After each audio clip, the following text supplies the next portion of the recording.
I think a lot of these fears that people have in their mid-30s is the perception. How will I be perceived if I fail? How will I be perceived if this move goes wrong? I would encourage people to take more risk. I end up speaking with a lot of senior leaders. I would say hundreds of them in a month. One of the biggest challenges that senior leaders are facing today is they have grown in their career during their 20s, 30s, and suddenly the career sort of hits a stagnation. If they feel they've stagnated, they should try something completely different, shock their system and join a startup. When an opportunity comes knocking at your door, you have to be ready to take it up. How do you prepare yourself for something like that? Something happens in the company and there's a new initiative and they're looking for someone to kind of head that. You got to raise your hand and say that, okay, I'm going to do that. Understanding systems, I think, was like my core skill in a way, whether it's about people. Ultimately, a company is a system of people and a product is a system of its own. To me, the PM role has become more of like, you need to be like a very, very good generalist. I make sure to put everything on calendar, and my primary objective is I'm optimizing for my sleep. If I don't put it on my calendar, it's still in my head. Once it's on calendar, I don't have to think about it. Next day morning when I wake up, the calendar is going to remind me. One of the fears I've always had is the feeling of becoming irrelevant. That paranoia has made me read a lot about what happens in the world. Making the decision is in your control. Putting in the right effort is in your control. Hi, welcome to Career Talk. This is a show where I will be having a series of discussions with senior leaders, career experts, and founders. The idea is very simple: uncovering insights and learnings that can help you build an exceptional career. If you enjoy such conversations, do subscribe to this channel so that you do not miss out on any future episodes. In today's session, I will be having a discussion with Mr. Shailesh Hegde, who is the CEO of Hubilo. Shailesh has had an exceptional career. He started as an engineer, then moved into a product role, eventually today becoming the CEO of Hubilo. My focus is going to be about uncovering the lessons, the mindset that was required for him to reach the position that he is at currently. I hope you find value in today's discussion. Let us move to the show.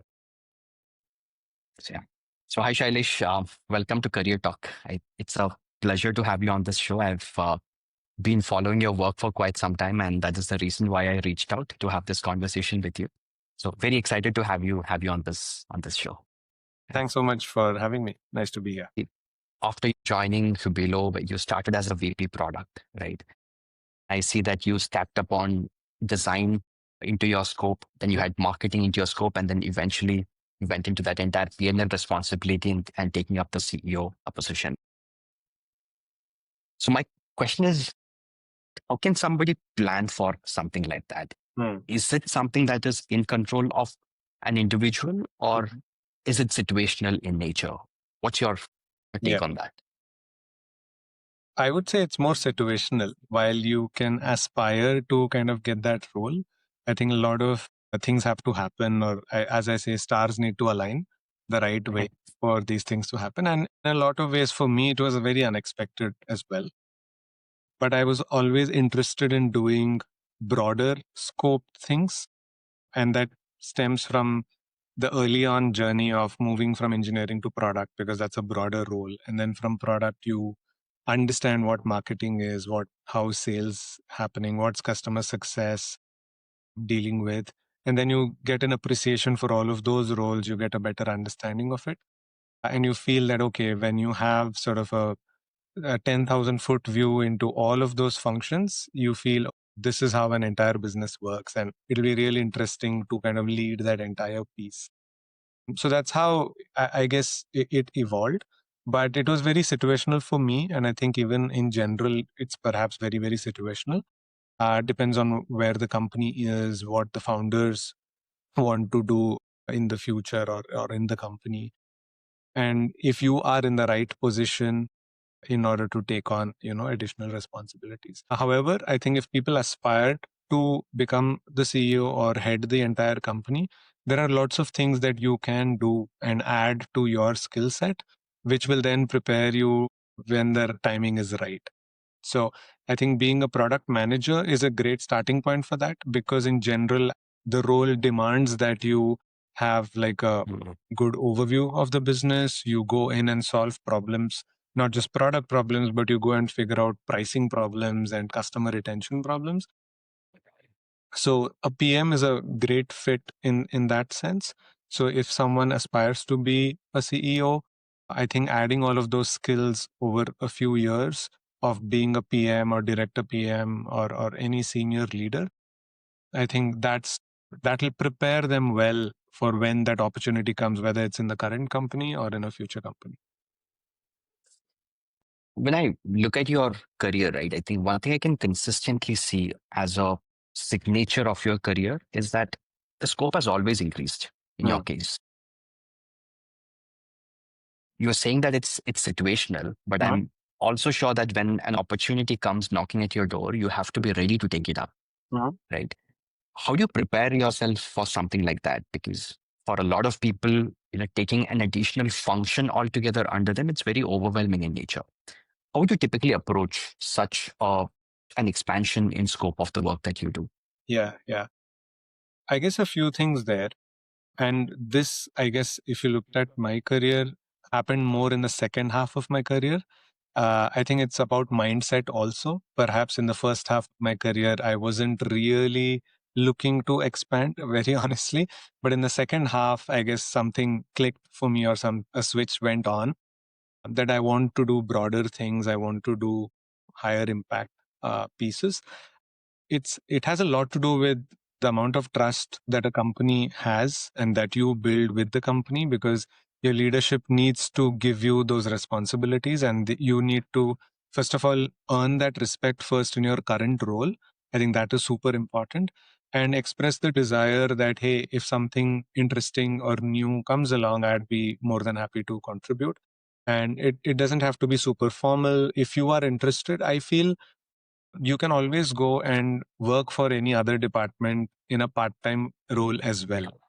If, for example, the product's sales demos are not going well and the sales head requires help, you as a PM can go in and investigate and figure out, okay, how can I help? So these are these smaller things that you can do, which to me is more of a mindset thing, that how can I help others in the company? That to me is super important. Second, yes, it's happened in my previous company as well, when maybe certain people leave, or something happens in the company, and there's a new initiative and they're looking for someone to kind of head that. You got to raise your hand and say that, okay, I'm going to do that. It will mean couple more hours of work every day, but again, it comes down to mindset, right? So for me, that has been the bigger shift in the last like 8 to 9 years, about how you shift your mindset from being like a participant. And you could be a great participant in the company, right? You can really be doing well in your role, but then I feel participant to like a driver, is that's like a different role altogether that you can play, where you can drive new things in the company, and that's when you get recognized. And a side effect of that is more things do get dumped on you, right? So I remember this funny story where um, a new CPO had joined our company, and I was a PM or a senior PM. And my manager, who was the VP of product, happened to have this initial call with the CPO. And uh, my VP of product basically said, okay, all these, like, out of 10 things, Shailesh seems to be part of like 7 things in there. So the CPO got very worried, like, why are we loading this one person with so much? And I was enjoying it, like I had no problems. But I feel that is something that few people might undertake, like take on more responsibilities. But it also tells you how much you can stretch, right? It does tell you that, okay, I can actually learn multiple skills.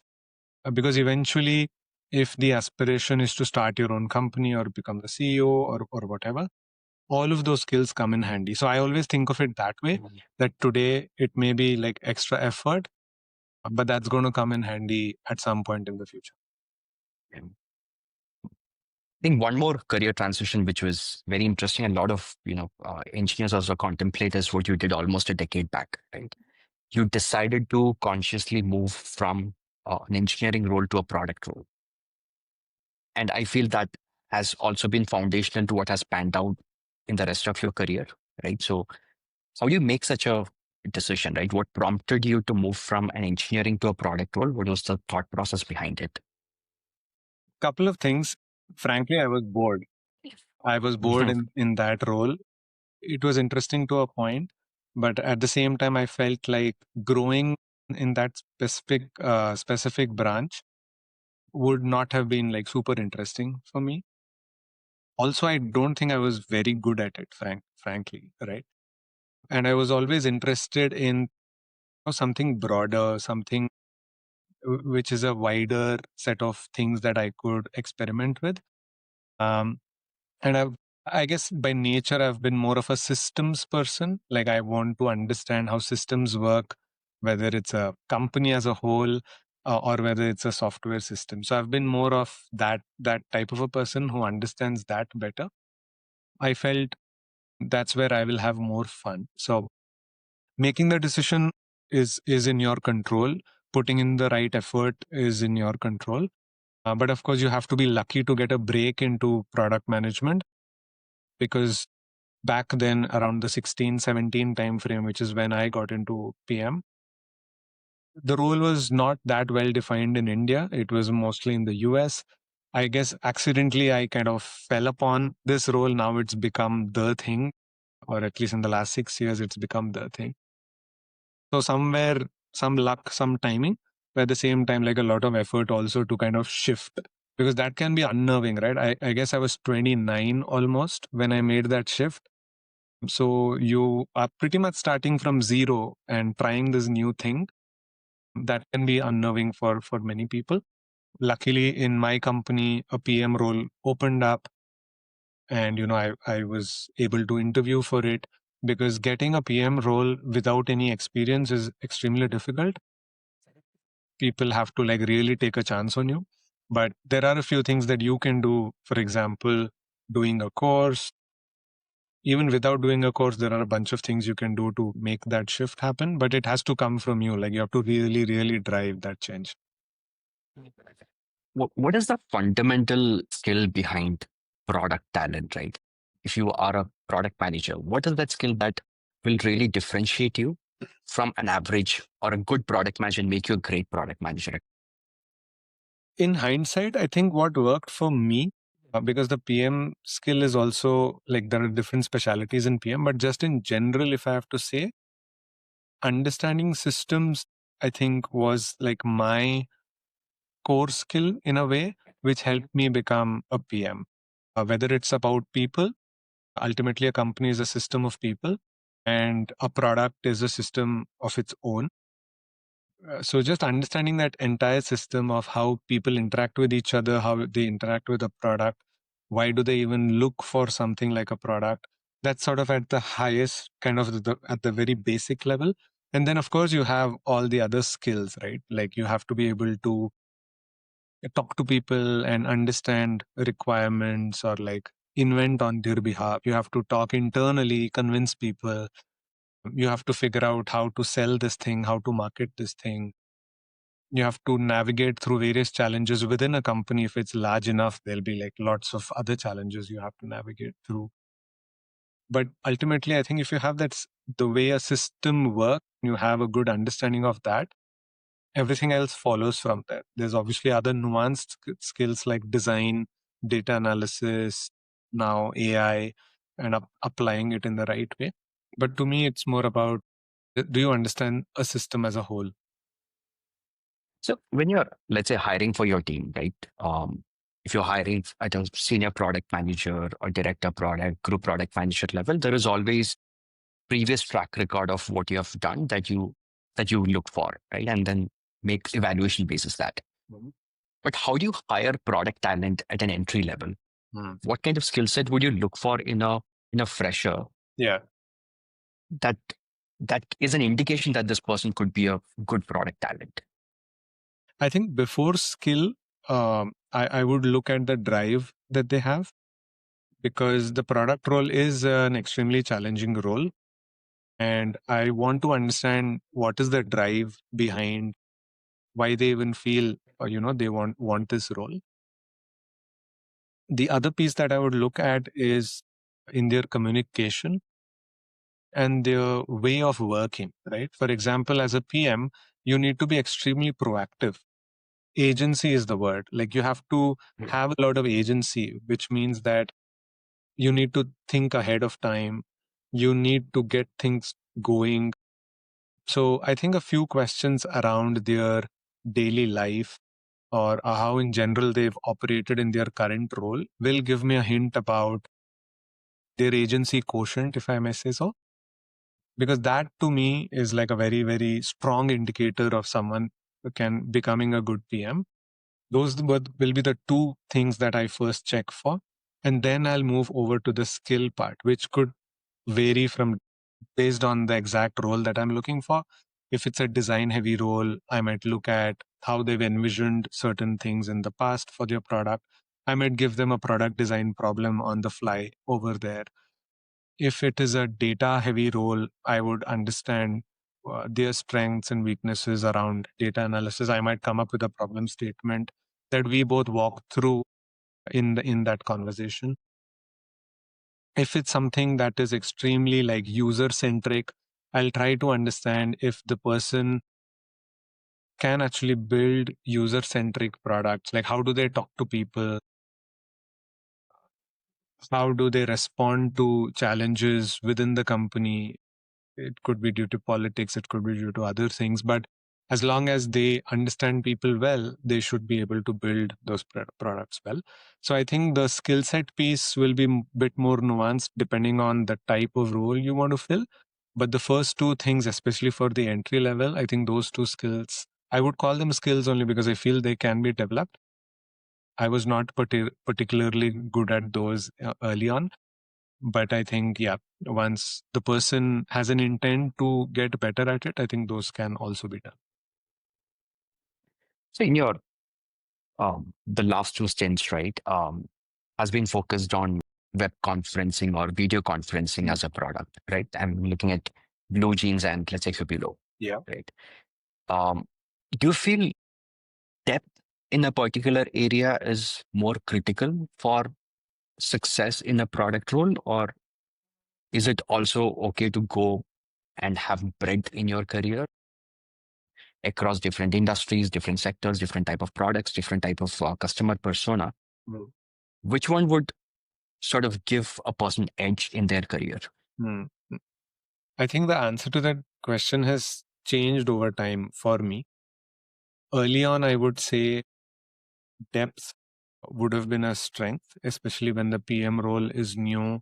The company is also trying to kind of figure out what the PM role is all about. Responsibilities were, a bit differently distributed back then compared to now. It also depends on the industry that you are in and the product that you're working in. For example, 10 years ago, video conferencing was relatively new. We were building the stack, like a proprietary stack for video conferencing, which means you had to be technically pretty strong, even as a PM, to be able to build a good product because you want to understand the trade offs, you want to understand the technical terms that your engineers are using. But today, that's not the case. Building Hubilo was much easier than building Blue Jeans because by the time you got to build Hubilo, a lot of these video stacks as infrastructure was already available. So a PM, even though they are not from a video background, can come in and inform like what needs to be built because they would still have to just think from a user's perspective about quality and the type of video experiences that you need. But a PM in video space 10 years ago had to think a lot more deeply about it along with the engineers is how I see it. Now I think to me the PM role has become more of like you need to be like a very, very good generalist. Maybe just in deep tech, I would say you still need that depth, but most things are not deep tech. So at your level, right, I think you are donning multiple hats, taking care of almost the entire company, multiple functions reporting into you. How do you typically manage your day to day? I'm assuming it makes a difference on how you carry yourself throughout the day to make Mm. sure that you are hitting all the right places. Mm. Do you have any framework systems in place to manage how your day to day look like? Yeah, that's something that I think about a lot. Mhm. You can call me a productivity geek. I think more in terms of weeks to start with. Of course, at a company level, you want to think in terms of quarters. But for me personally, when I'm planning things out, I think in terms of weeks to understand how much time or what percentage of time I want to allocate to, say, product work, sales work, or GTM work, or anything else. And I distribute my week accordingly. The other piece that I do is I block my calendar like crazy for various things. My calendar will look like a messy set of colors, but it is by design. Sometimes my colleagues get scared when they look at my calendar and they feel that I have an extremely hectic schedule, but it looks hectic, though it's not in that sense hectic because I'm not moving from one meeting to the other. It's more about a set of meetings, but I also get some quiet, singular focus time to do work. Mm. And that's why the calendar looks that way. But that has been maybe like one of the biggest unlocks for me in terms of how to manage my schedule, how to make sure that I'm paying attention to the right areas. And at the same time, because it's there on my calendar, I don't miss it. But yeah, if you're a fairly small organization, I think it's quite easy to do it. It's when you grow beyond like 100 people, I think that's where the real challenges happen. No, I can totally relate to that. I myself am a productivity geek. And I think it's been a couple of years, I would say almost a decade. I work on my calendar, right? Every day before I close the day, I make sure to put everything on calendar. And my primary objective is I'm optimizing for my sleep. If I don't put it on my calendar, it's still in my head. Once it's on calendar, I don't have to think about it. Next day morning when I wake up, the calendar is going to remind me, right? So yeah, it has done wonders to how I sleep. I feel it's a great Yeah. way to Yeah. manage your schedule as well. The other thing, and I guess you also written about it, is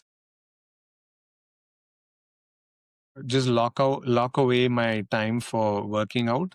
That's something that I do, and I try not Yeah. to miss it at any cost.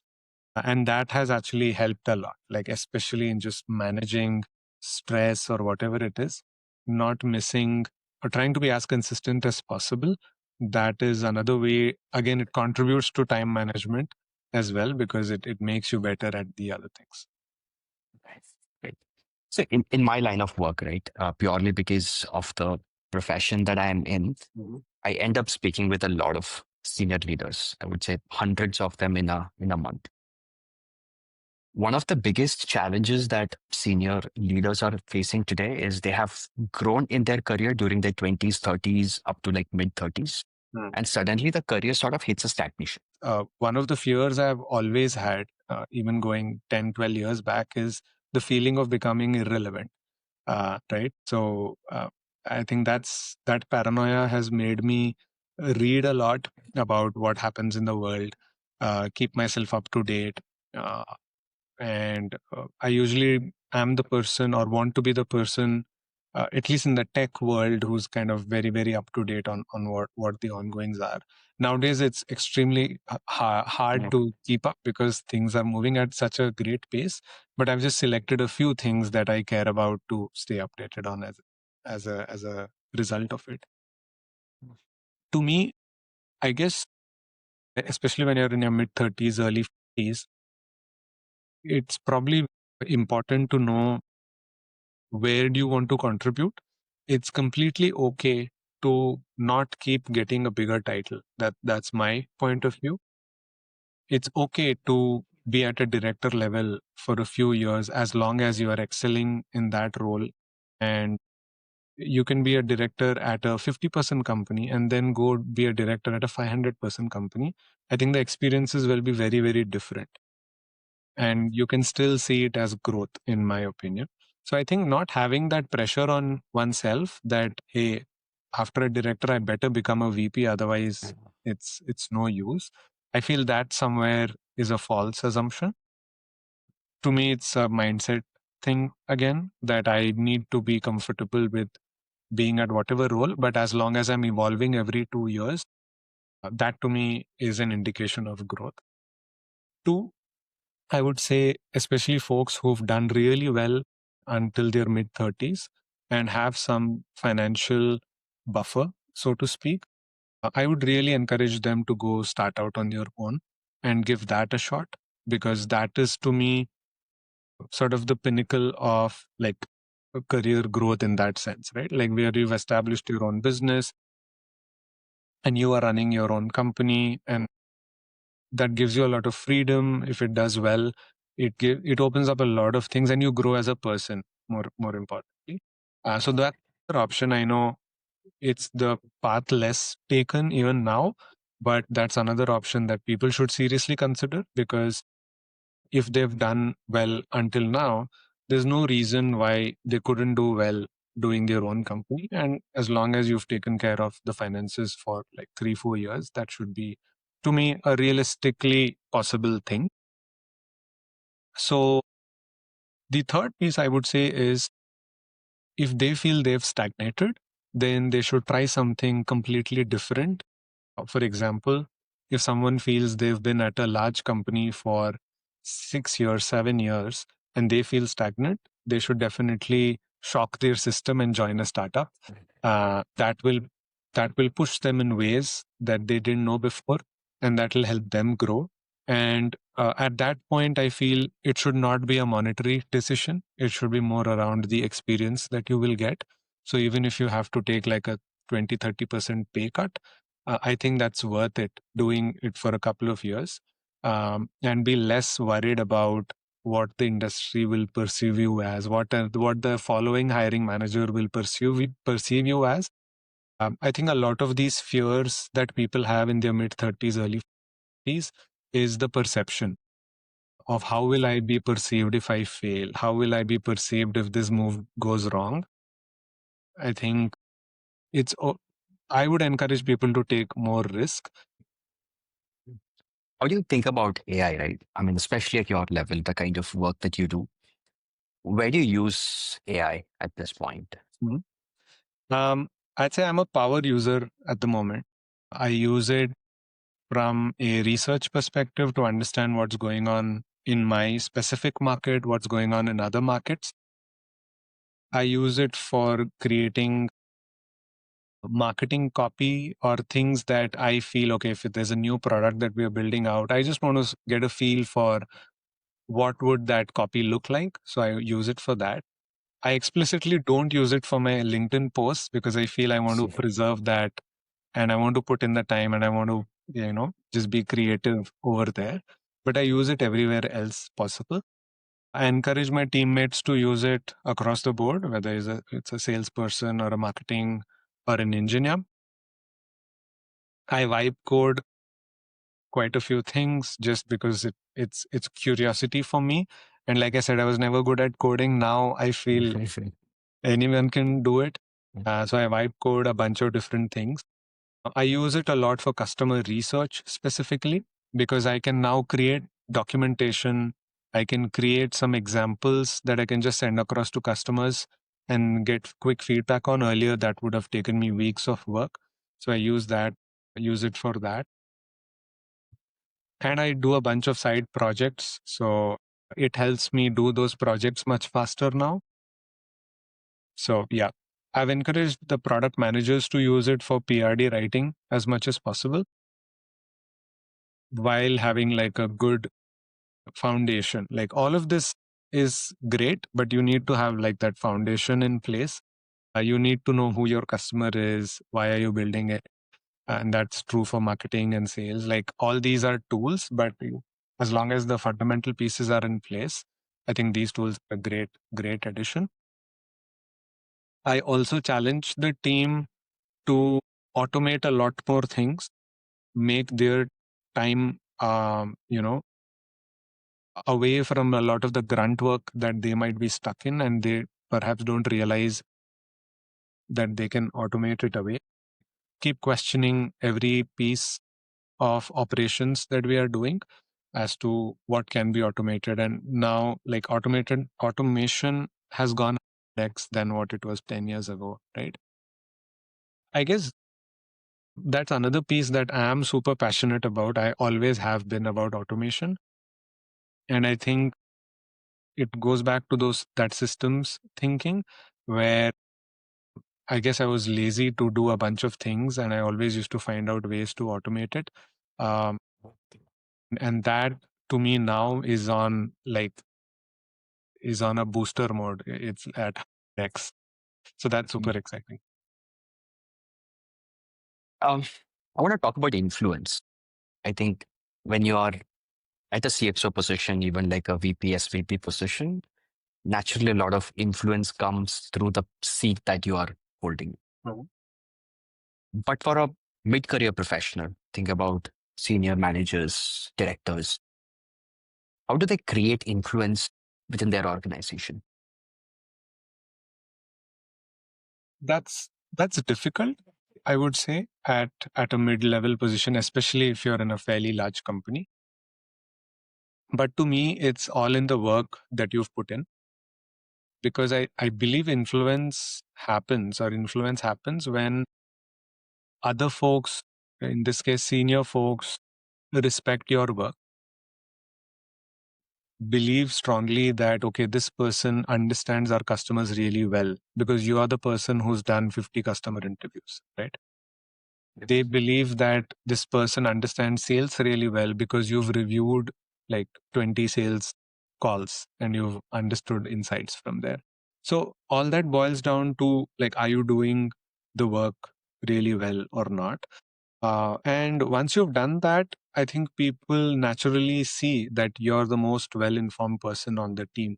Um, and even though you're new, if you're new in the company, in the first 60 to 90 days, if you've absorbed everything about your industry and you can bring something new to the folks in your company about the industry they've been in longer than you, that's when you start getting that respect and that's when you can start influencing things. So I think the first piece is, like, are you doing the work that is required in order to understand where you are and where the company needs to be? Are you asking good questions of your senior folks? How are your answers? Are your answers nuanced? Are your answers to questions detailed enough? I think that's where you can stand out in terms of influence. The other piece is, how do you kind of tell a story? That's something that, especially coming from an engineering background, is not something one is naturally good at, but can certainly be learned. And that's where your creativity comes in. So I guess influence has like all of those pieces, but it's grounded in like some solid work that you've done. And then you can start to have some influence. And it's especially hard to have influence on other teams. I think I found that to be hard. How do you influence a VP of sales being a senior PM, for example? I think that's something that is a big challenge. But like they say, if you try to understand what the VP of sales is trying to solve for, and also have some courage to go and talk to those people and have a conversation. Of course, it depends on the culture of the company, how welcoming they are towards you, and so on. There are few things that you can't control. But if you want to have that kind of influence, I think you've got to be able to go have those conversations, understand what they're looking to solve for, give them some information that they may not be privy to. And that's how you kind of start building that influence. Got it. So very, very insightful, right? How do you think about talent? I mean, especially at once you reach a CXO level, right? Do you only think about the talent at your immediate reporting level, or do you have to go a level deeper, have influence in the decision making there? How do you Mm. think about that? Yeah. Uh, I think it's extremely important as you're building a company to be super involved in every hire, at least up till sort of the 100 employee mark. I think it's extremely important. At the same time, I mean, if I were starting a company, I think I would want to be involved in every hire myself, because I might be able to gauge people slightly differently than sort of the hiring team. I have noticed this, that as teams expand and become larger, I think the quality kind of dilutes. So that is something that I am a bit paranoid about, I would say. And hence saying that I want to kind of be part of those conversations. However, I think preceding that, it would also be my role to see if there's a good system in place for hiring, whether it's the interview process, whether it's the filtering process, the actual interview experience, because the candidate is also sort of judging the company overall. I think that would be the first step as you start scaling out. Like, can we put in a great interview process in place? Have we coached our interviewers in a way that they're making the candidate comfortable? They are asking insightful questions, but at the same time being respectful.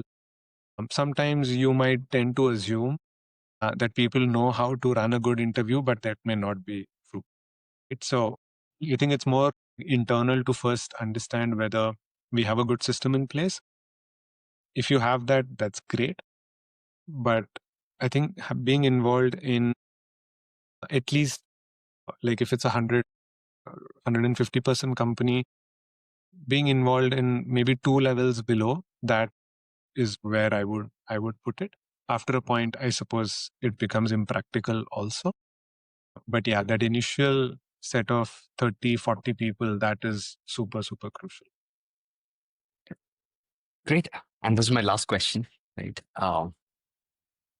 If you have to, think back at your career, right? Let's say you are at a 10-year experience range, let's say 2015, 2016. Knowing what you know today, what advice would you give your past self so that you have a great career ahead?